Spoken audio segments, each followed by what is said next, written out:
Good morning, everybody, and thank you very much for attending today's BOLO presentation on the expansion of Gross Reservoir. I would like to welcome one of our speakers. We have Ashley Denault.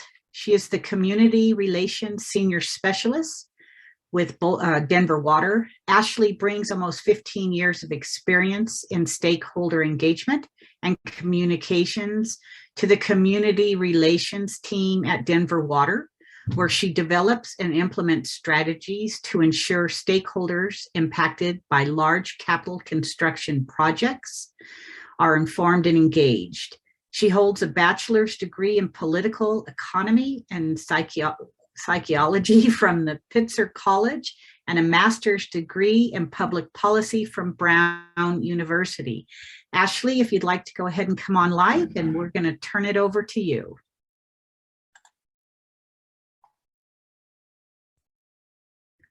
We need you to unmute. There. Can everybody hear me? Sorry, my mic is a little bit funky, so. You're good. Welcome. Okay, great. Thank you. It is great to be here today, everybody. Oh, and Amy, can you allow us to share the screen so that we can share our presentation? Absolutely. George, can you do that, please? So while we're waiting for that, thank you for that introduction. As Amy said, I work in community affairs at Denver Water. I've been here for about 2 years. So according to everybody, I still have about 3 more years to go before I'm not new. It's definitely been an interesting experience. I started right before the pandemic started. And so have not had a lot of time actually to meet people in person. So we will, can everybody see my screen? Yes, we can see the screen. Okay, great. So just kind of a little quick housekeeping note. We have a fair amount of information that we're going to present.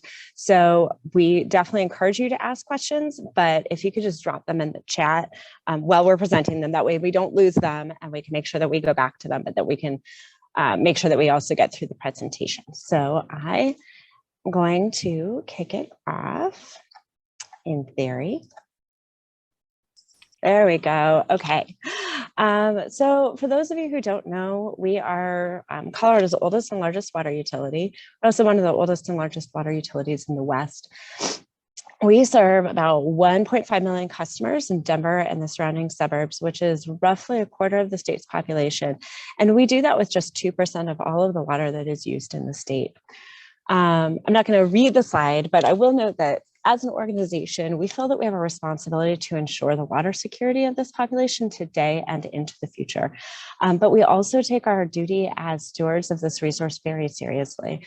We don't just think of our infrastructure as what's listed here, the pipes, the dams, the reservoirs, but really we think about it as the millions of acres of forest and the thousands of miles of rivers and streams that we as an organization proactively work to protect and enhance. This is just a little bit about our collection system. Our drinking water collection area contains 8 river basins. The majority of our water supply comes from the Blue, Fraser, and South Platte River basins. And part of why we collect from multiple river basins is that it's a larger area to collect water. And that's important because as we've seen, some river basins see more precipitation than others. So for example, in times of drought, if the South Platte River Basin has dry conditions, but our collection areas on the West Slope have normal or above average precipitation, we can draw water from rivers and streams on the west side of the Continental Divide, and the reverse is also true, which is what we saw last summer. So we also have 2 geographic areas where we collect water. We refer to them as our North System and our South System. The North System covers parts of Boulder, Clear Creek, Gilpin, Grand, and Jefferson counties. And our South System covers parts of Douglas, Jefferson, Park, Summit, and Teller counties. 80% of our water supply comes from our South System and 20% comes from our North System. So you'll also hear people like us talk about our storage imbalance. 90% of our storage capacity is in the South System and the remaining 10% is in our North System. The water in our south system passes through Strontius Springs, and that's an area that's seen a lot of wildfire activity, like the 1996 Buffalo Creek and the 2002 Hayman fires. And both of those fires really impacted the reservoir and our operations as an organization. So I'm going to go in a little bit to our all of the above approach. So before we dive into the expansion and what folks can expect in the coming year, we want to talk just a little bit about our approach to protecting the water security of our customers. So this includes things like ensuring that we have a strategic water reserve and bringing a more integrated strategic planning approach to long-range planning and budgeting. But it also includes what we call an all of the above approach to ensuring water security through conservation, reuse, and new storage. Ashley, I'm going to jump in real quick, if that's all right. Absolutely. Pause. I failed to let the attendees know. If you guys have any questions, if you will just put them into the Q&A, then we will monitor those and then bring the questions forward to Ashley. Thank you, Ashley. Sorry. Yeah, no worries. Thank you. So kind of picking up, conservation and water efficiency are activities that Denver Water has worked on for a long time. Some of you may remember Denver Water's Use Only What You Need campaign, which is a couple of years ago, and it was really successful in encouraging our customers to reduce their water use. And while these campaigns and messages have changed over the years, they really haven't stopped. They're just not quite as visible. What we've done is really switch to a more targeted approach. So using, for example, GIS to identify high volume water users and reach out directly to them and work individually with them. So one example is these monthly water use reports, which we send to our customers in summer months, which is really to help ensure that they're watering their landscapes efficiently. So if you are being efficient, you get a green smiley face. If you are watering more than you need, you'll either get kind of a little yellow neutral face or a red frowny face. Water reuse is also really important at Denver Water. We've been a leader in championing, the One Water approach, which calls for alternative sources for water in urban settings. And we've played a very key role in moving these initiatives through the regulatory and legislative process. We also have a recycled water treatment plant, which is just north of Denver. And that plant takes treated wastewater, treats it again, and provides it to a variety of industrial users, such as parks and golf courses around the metro area. We also supply reused water to Excel Energy for their power plant facilities, and even to the Denver Zoo, which uses the water for some of their animal exhibits. Providing this recycled water actually allows us to reuse water that would have continued downstream had we not used the water. And I want to note here that while we've seen really impressive reductions through these initiatives, we know that the future holds many possibilities. And one of the driving forces behind this is climate change. So what we know about climate change is that our long-term trends show warming, but what we don't know is really exactly how they're going to play out. And so that's why, although conservation, efficiency, and reuse are really critical to our system's future, we can't rely on them alone. So this is why we're also focused on ensuring our collection system, treatment and distribution systems are also flexible and adaptable. And that really is to allow us to continue delivering water even in the face of drought or other really extreme weather events.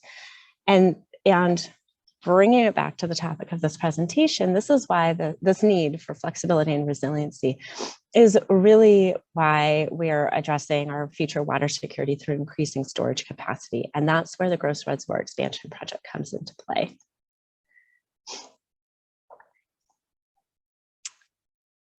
So moving to the expansion, Gross is part of what we call our North system, which, as I noted, is where 10% of our storage capacity and 20% of our water supply comes from. The reservoir's current capacity is about 42,000 acre feet, and an acre foot is, if you were to picture a football stadium from goal line to goal line, about 1 foot deep in water, that is an acre foot. So like all reservoirs, Gross allows us to bank water in high water years, which allows us to guard against years when there aren't a lot of water and really protect our system against the effects of climate uncertainty. In addition to serving as water storage, Gross generates about 13 million kilowatt hours of hydropower a year, which is about 20% of all the hydropower generated by Denver Water. And as I'm sure most of you know, it's a very popular location for recreation, including fishing, hiking, boating, and camping. So with that, I'm going to hand the presentation over to Travis. And he's going to talk a little bit more about what the expansion entails and what you all can expect in the coming year. So with that, Travis, take it away.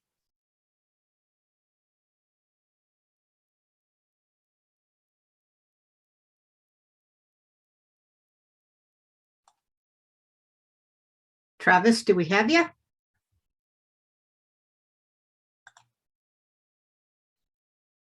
I'm not seeing Travis. I just moved him into a panelist, so he should be able to.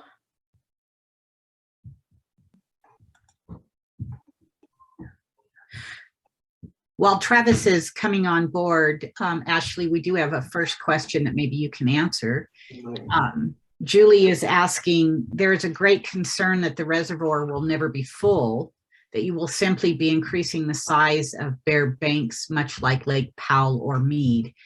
Can you assure that the reservoir will be as full as your promo photos show and that the removal of trees will not be wasted? Unmute myself. Actually, I might hand that over to Travis and have him answer that. Well, I'd rather have you answer that, Ashley. So, you know, Denver Water can't ensure anything when it comes to water supply, other than, you know, we want a reliable supply for our customers. But when it comes to the water being available to actually fill the reservoir, you know, that's why we build reservoirs. There's going to be, our goal is to fill it every year, but, you know, we don't fill our system every year now. During those, you know, the droughts and the dry times, they don't fill all the way. Like even last year, you know, we didn't fill all of our reservoirs, but certainly we plan and anticipate based upon our past operations and the hydrology that we expect to see in the future, we should fill Gross Reservoir, and that's what we're planning for. I will add to that the reservoir will take a number of years to fill. It won't fill immediately. That is for a number of reasons, not the least of which is that FERC requires us to do that as a safety measure. So it won't be full immediately, but we have seen in the past, and Travis, you can correct me if I'm getting this wrong, but in the past 10 years, there have been at least 3 years where we could have actually filled Gross, the expanded Gross, in 1 year of runoff. So we do expect it to fill. And like all reservoirs, we're going to see fluctuations. It's not going to be full all the time because that's not how reservoirs operate. But we do, and you know, unfortunately, we can't make any sort of guarantee. Great, thank you so very much. And Travis, I apologize, I didn't have any information for you. And so if you would just real quick, let the audience know who you are and what it is that you do with Denver Water as well, and then go ahead and start into your presentation. Sure, I'm Travis Bray. I'm working environmental planning. I do environmental permitting for Denver Water. There are 6 of us that do this. We're all in one section, and you know, we have a nice split. When we're not banging our head against the wall doing federal permitting, we're fulfilling a lot of the promises. So a lot of us sit on various programs like the Colorado River Recovery Program, the Platte River Recovery Program, and also like stream enhancement plans. So we kind of do a lot of different things other than just permitting. So I'll go ahead and jump in. I think everybody knows where Gross Reservoir is. This is a picture of what it's going to look like in the future. The project will raise the dam by about 131 feet to a full height of 471 feet. The new capacity will be around 119,000 acre feet. And we're planning to start this April, next month, really soon. We started permitting it in August of 2003, so it's been a long time. One thing I always like to point out is that when Gross Dam was originally constructed back in the 1950s, it was planned for an enlargement. So the piping and the conveyance structures to get water to Gross Reservoir and from Gross Reservoir, they're already in place and they exist. We also have the water rights to fill it. We just didn't fill it or didn't build it to the full height back in the 1950s. Next slide, please.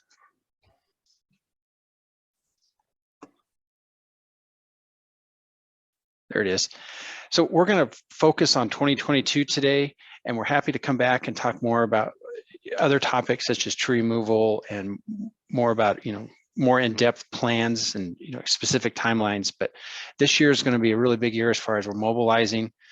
We're getting the quarry up and going. We're going to start preparing the dam foundation for an expansion. And a lot of people are, when is the tree clearing happening? Well, that's going to happen in 2025 and 2026. The dam concrete placement, as you can see here, that's going to occur in 24 and 25. So got quite a bit going on over the years. The next slide, please.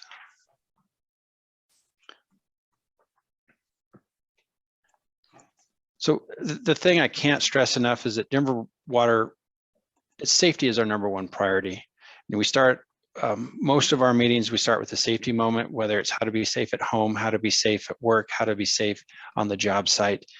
And we've taken a lot of the comments that we've gotten over the almost 20 years that, Highway 72 isn't I-25. It's not a wide road.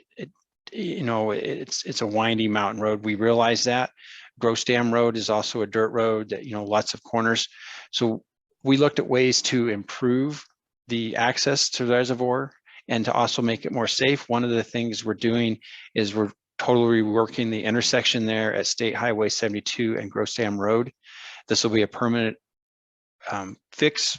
If you've ever been up there, that's about a 180-degree turn as you're coming off Gross Dam Road and then trying to go back down. So it's not the best intersection now, but this will be a much improved intersection. We're also going to widen the curves, and you can see that on Gross Dam Road, and you can see that there on the right. We want to have trucks can make it down now, but they take over both lanes. So when we haul material down there, whether it's for a valve replacement or the powerhouse work, we'll have flaggers, and we close that one lane to just assure that the trucks can get down the road safely. But we're going to go ahead and we're just going to widen it so two-way traffic can make it up safely. This will be another long-term improvement to the road. Hey, Reese, Yeah. we don't have the dry finance component. The other thing we're looking at is how can we time trucks to go up and down the canyon. We're going to avoid the rush hour and when school buses are running. So we're putting a staging area down near Colorado 72 and Colorado 93 down there, right there at the base of the canyon. That'll be a staging area where we drop off trucks, and then trucks can also wait there in a safe spot if they're trying to get up there during, the bus travel times. We're also going to have training for our truck drivers so they know where they're going. We want to be assured that they're familiar with Gross Dam Road. And part of our settlement with Boulder County was that we have a bike safety training. So we're going to be doing that as well. Next slide, please. So what does expansion entail? Well, in 2022, you're looking, there's just a graph there in the middle, just under 20 trucks a day is anticipated volume. And then you can see the workforce. We have a goal of a 50% workforce rideshare program. Once again, that's what that site down there, the staging area down at 72 and 93 is going to be used for. Employees get down there, they'll get on a shuttle bus, then they'll drive up. Now, it's not going to work for every single employee, but we're going to still, if we can get half of them doing that, that's going to reduce the amount of traffic on the road. Just as far as how the construction traffic is getting there, there's very limited access, but they'll come up 93, then they're going to go west on 72 up to Gross Dam Road, then they'll proceed down to Gross Dam. Everything will stay on the south side of the reservoir. So right there at Gross Dam headquarters, they're going to take a left and then head up to the right abutment or the south side of the dam. Next slide, please. During construction, everything on the south side. So where that X is, there in the middle of the screen, kind of right by the fish, the road's going to be closed there. And that's where the trucks will turn off of Gross Dam Road. They'll make that left turn and they'll head up to the construction site, which they're at Gross Dam. during the construction, we're going to be moving the recreation over to the North Shore. We're going to add parking over there. We're looking at possibility of adding a shuttle to take people from the parking lot down to the reservoir. We're trying to figure out how that fits into everything, and that'll be on a temporary basis. Then once construction's over, we'll move the boat access back over to the south side and we'll reopen all those facilities. Right now, our plan is to every single picnic parking spot will be replaced on a one-to-one basis post-project. During the project, there's going to be reduced recreational opportunities, but once the project's done, then everything should go back to just how it is now. Next slide. I didn't come up quite like I was hoping, but one of the things, oh, there they go. One of the things we wanted to do is provide environmental benefits. So it's not just about Denver Water getting additional water supply. What else is there? Well, there's a 5,000 acre foot environmental pool that allows the city of Boulder and city of Lafayette to store their water in Gross Reservoir. Then when South Boulder Creek flows are low, releases will be made from that pool to bump up the water flows below Gross Reservoir. Then those two cities will grab that water. So they're not losing the yield, but the South Boulder Creeks really getting a big benefit. There's also learning by doing, which is a really cool initiative where we took Trout Unlimited, Grand County, Denver Water, Northern Water, several other West Slope entities, and we come together and talk about this is what the problem is, what can we do to fix it? So Northern and Denver last year during spring runoff, when we knew we weren't going to fill our reservoirs, there was critically low, the lowest ever stream flows there at Kremling in the Colorado River. And going along with that, there was also very high water temperatures. So Denver and Northern both bypassed water. You know, the call was made working with our partners. Everybody got together and figured out how to make it better. Is it perfect? No, but talking and working together is sure a lot better than fighting in court. There's also the South Boulder Creek Habitat Restoration Project. Denver Water partnered with the city of Boulder and restored about 2 miles of stream on South Boulder Creek. And then we're also partnering with the U.S. Fish and Wildlife Service, the Forest Service, and the Parks and Wildlife for a greenback cutthroat trout recovery initiative up in the Upper Williams Fork. Next slide. And that's just a few of them. There's over 60 different environmental mitigation things and lots of money. Ashley, I'll let you wrap it up. There you go. I'm muting myself. So there are a lot of ways that folks can get information about this project.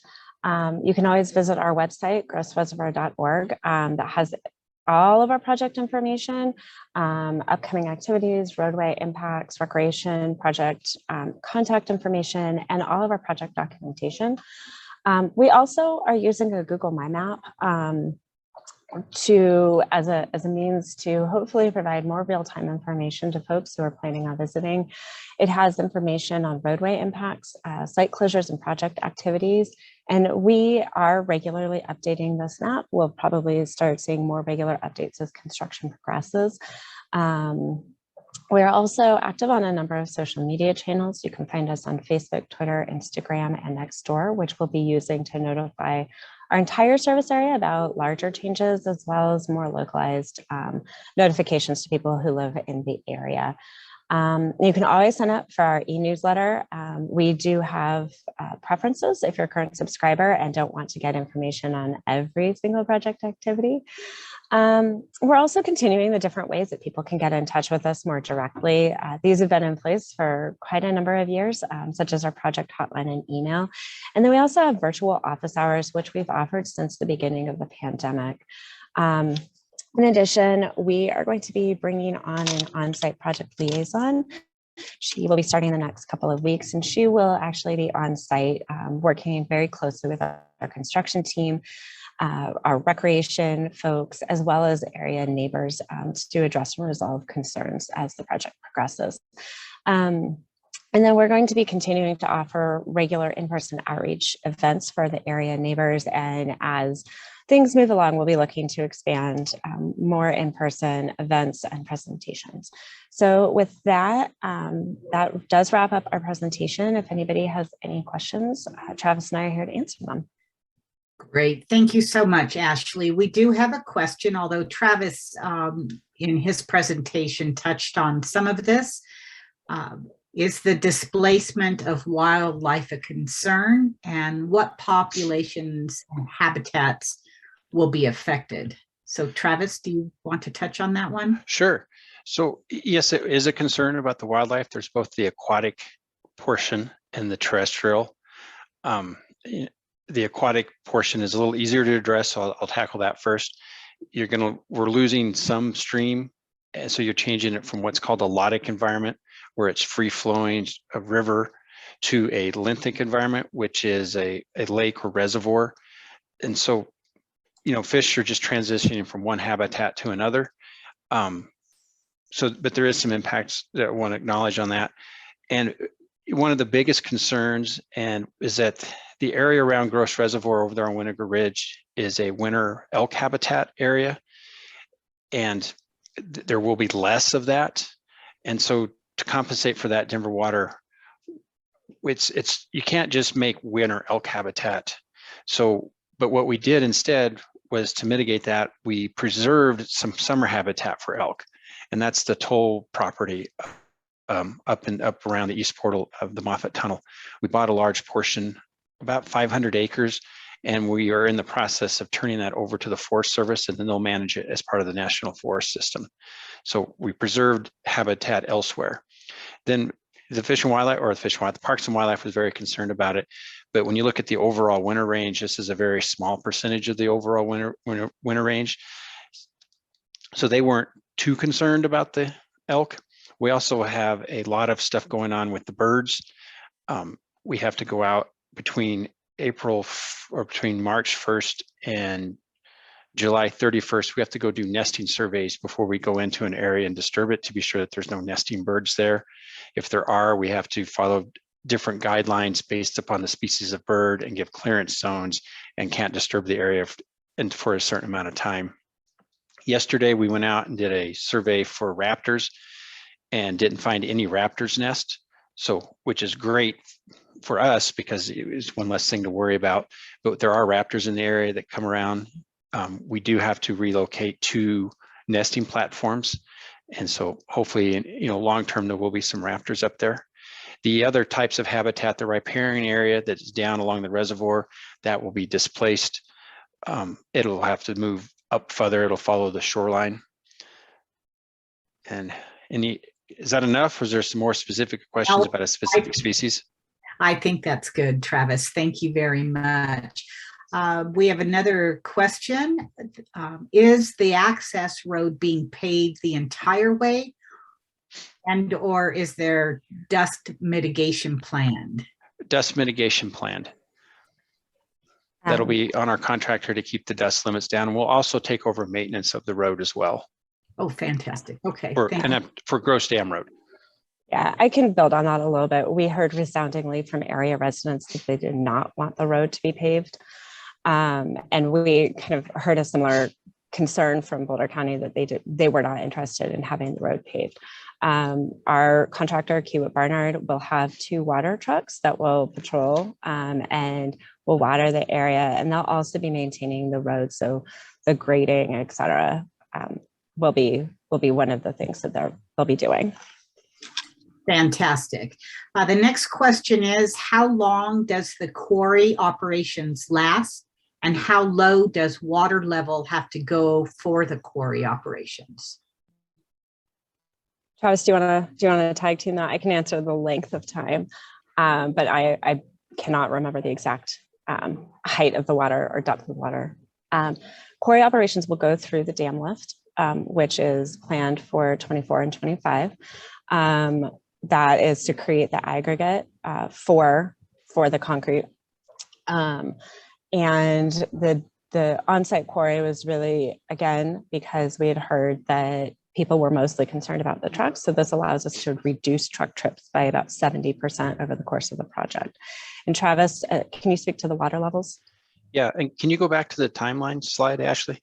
Yeah, absolutely. So the water levels, they're going to stay about right where they are now, maybe just a little lower. And I want to say 7250 and full is 70. I know full is 7282. And I want to say we're pulling it down to 7250, which is within the normal operating range of gross and reservoir going up and down every year. Also, I typed about the recreation. One thing I didn't say is in 2026 is when the permanent recreation facilities will be constructed. So we should have the area back up and running it by 2028. There could be some possible openings in 2027, but I don't want to, by 2028, it absolutely should be, but 2027, it might be. Fantastic. Thank you very much. Let's see, do I have any others? I'm looking in here. The other one was could you bring the timeline back up, but we've already taken care of that. All right, so does anybody else have any further questions? Not seeing any. All right, fantastic. Ashley, can you pull up real quick again your contact information as we finish off this? And Bolo will get this information as well, and we'll go ahead and put it on the website so that you have the contact information at your fingertips at any time. I would like to thank both of our presenters and all of the attendees for attending this morning and speaking to this project. Well, we just got one that just popped in. Let's see what that is.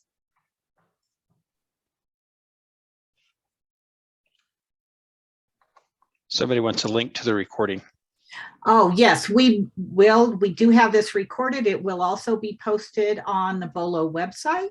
So you'll be able to go back and view it. And that will take just a tad bit of time following the presentation today.